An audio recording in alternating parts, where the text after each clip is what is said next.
আমি বাড়ির মেজ বউ। আমাকে যেদিন আমার শাশুড়ি আমার শ্বশুর বাড়ির লোকজন সবাই দেখতে গিয়েছিল, ওই দিন নাকি আমার শাশুড়ির খুবই আমাকে পছন্দ হয়েছিল। যেদিন আমাকে দেখতে গিয়েছিল ওই দিনই কিন্তু আমাদের বিয়ে হয়ে গেছিল। আমাকে বিয়ে করে কিন্তু শ্বশুর বাড়িতে নিয়ে আসছে আমার স্বামী। বিয়ের অনুষ্ঠান কিন্তু পরে করবে বলছিল, তার জন্য তো আমার বিয়ের একদিন পরে কিন্তু আমার ছোট দেওর বিয়ে করে আমার শ্বশুর বাড়িতে চলে আসছে। আমার ছোট দেওর কিন্তু নিজে পছন্দ করে বিয়ে করছে। উনি যে বিয়ে করছে ওইটা কিন্তু কেউ জানতো না। যখন আমার শ্বশুর বাড়িতে বউ নিয়ে আসছে তখনই কিন্তু সবাই জানতে পারছে। আর এদিকে কিন্তু আমার শাশুড়ি আমাকে নিজে পছন্দ করে বাড়ির বউ করে নিয়ে আসছে, আর আমার ছোট দেওয়ার কিন্তু নিজের পছন্দই বিয়ে করছে। যাই হোক, দুই ভাইয়ের যখন বিয়ে হয়ে গেছে তো শ্বশুর বাড়িতে ডিসিশন নিয়েছে যে দুই ভাইয়ের বিয়ের অনুষ্ঠান একসাথে করা হবে। তো যাই হোক, আমি কিন্তু দেখতে শ্যামলা, আমার হাইট কিন্তু 5 ফুটের থেকে একটু কম হবে। আমি কিন্তু ক্লাস 10 পড়ালেখা করছি। আমার আব্বু কিন্তু কৃষকের কাজ করে। আর ওদিক দিয়ে কিন্তু আমার ছোট দেওয়ারের বউ কিন্তু আমার থেকে 1000 গুণ সরস। সে কিন্তু বাইরের দেশে পড়ালেখা করছে এবং কি আমার ছোট দেওয়ারও বাইরের দেশে পড়ালেখা করছে। তো পড়ালেখা করতে গিয়ে কিন্তু ওদের ওখানে প্রেম ভালোবাসা সবকিছু হয়েছে, তারপর দেন বিয়ে হয়েছে। তো আমার ছোট দেওয়ারের বউ কিন্তু দেখতে খুবই সুন্দর, খুবই ফর্সা।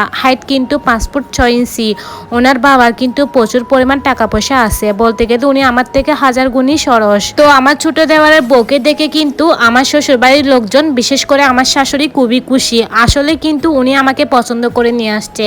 ওনার আমাকে নিয়ে খুশি থাকার দরকার, কিন্তু উনি সেটা না করে উনি আমার ছোট দেওয়ারের বউকে নিয়ে অনেক বেশি খুশি। কারণ ওনার অনেক পড়ালেখা আছে, তাই ওনার বাবার অনেক বেশি টাকা পয়সা আছে, উনি অনেক পয়সা তাই। তারপর কিন্তু শ্বশুর বাড়িতে বিয়ের অনুষ্ঠান নিয়ে মাতামাতি শুরু হয়ে গেছে। যেহেতু দুই ভাইয়ের একসাথে অনুষ্ঠান করা হবে তার জন্য আমার শ্বশুর বলতেছে যে 1200 খানা করতে হবে। যেহেতু আমার শ্বশুর একদম চেয়ারম্যান, তো বাড়ির সবাইকে, এলাকার সবাইকে কিন্তু খাওয়াইতে হবে। তো বিয়ের দিন কিন্তু উঠানে প্যান্ডেল করা হয়েছে, ওইখানে একটা স্টেজ করা হয়েছে। তো স্টেজে কিন্তু আমি বসেছিলাম, তো সবাই কিন্তু আমাকে দেখতেছে, সবাই কিন্তু দেখে দেখে আমাকে উপহার দিচ্ছে। সবাই কিন্তু আমাকে দেখার জন্য একদম ভিড় হয়ে গেছে। আর ওদিক দিয়ে কিন্তু আমার ছোট দেওয়ারের বউ, তার একটাই সত্য, সে কিন্তু উঠানে বসতে পারবে না। সে নাকি ঘরের মধ্যে বসবে এসি রুমে, সে বাইরে বসতে পারবে না। সে এত লোকজনের ভিড় সহ্য করতে পারে না, এত লোকজন দেখলে নাকি তার অসহ্য লাগে। তো ওনার বাবা যেহেতু এত টাকা পয়সা আছে, তাই উনি যেহেতু এত সুন্দর পড়ালেখা করছে, তার জন্য ওনার সত্যটা মেনে নেওয়া হয়েছে। উনি কিন্তু এসি রুমে বাসার মধ্যে বসে আছে।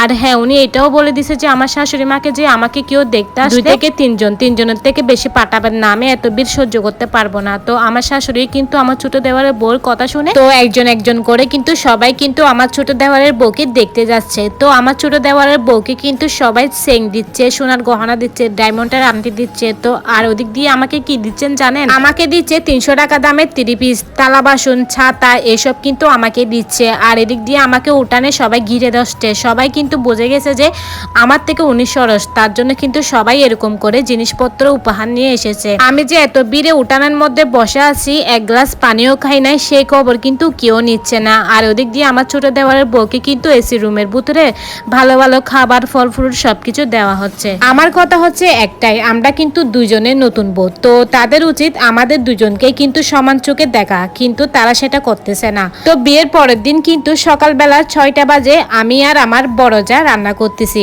আমি মেজো, আমার একটা বড় যা আছে, তো আমরা দুজনেই রান্না করতেছি। আর ওদিক দিয়ে কিন্তু ছোট দেওয়ারের বউ ঘুমাচ্ছে। আমার শাশুড়ি এসে বলতেছে ওকে কেউ ডাকবে না, ও কিন্তু 2-1 দিন পরে ঢাকা চলে যাবে, তো একটু আরাম করুক, তোমরা রান্না করো, ও খাবে। আমার শাশুড়ির মুখে এসব কথা শুনে কিন্তু আমার প্রচন্ড পরিমাণ রাগ হয়েছে। আমি কিন্তু ওনাকে কিছু বলি নাই। তারপর আমি আমার স্বামীকে বলতে গেলাম যে দেখো, আমরা কিন্তু দুইজনের নতুন বউ, তাহলে ওনার বেলায় এরকম নিয়ম, আমার বেলায় এরকম নিয়ম কেন? আমার স্বামীরও না পেটে কথা হজম হয় না। উনি কিন্তু আমার শাশুড়িকে বলতে গেল, বলতেছে মা আমার বউ কিন্তু নতুন, ওর বউ কিন্তু নতুন, কিন্তু ওর বউ ঘুমাবে, আমার বউ রান্না করবে কেন? তো সেদিন কিন্তু আমার স্বামীর কথা শুনে আমার শাশুড়ি কোনো রিয়েকশনে দেয়নি। তো তার 2-3 দিন পরে কিন্তু আমার চাচা শ্বশুরের বাড়িতে আমাদের দুই বইয়ের দাওয়াত ছিল। তো এখানে কিন্তু আমার শ্বশুর শাশুড়ি, আমার দেবর, আমার ছোট যা আর আমি, আমার স্বামী, আমরা গেছিলাম। তো এখানে কিন্তু দুই বউকে সুন্দর করে আপ্যায়ন করছে। কিন্তু আসার সময় আমার চাচা শ্বশুর আমার ছোট যাকে 10,000 টাকা দিল হাতে, আর ওদিক দিয়ে আমাকে 1 টাকাও দিল না। আমার ছোট যাকে আমার চাচা শ্বশুর বলতেছে মা তোমার বিয়ে তো যাইতে পারি নাই, তাই তোমাকে আমি 10,000 টাকা গিফট করলাম, তুমি তোমার ইচ্ছা মতো খরচ করিও। তারপর বাড়িতে আসার পর কিন্তু আমার ছোট যা আমাকে 5,000 টাকা দিচ্ছে, বলতেছে যে ভাবি নেন,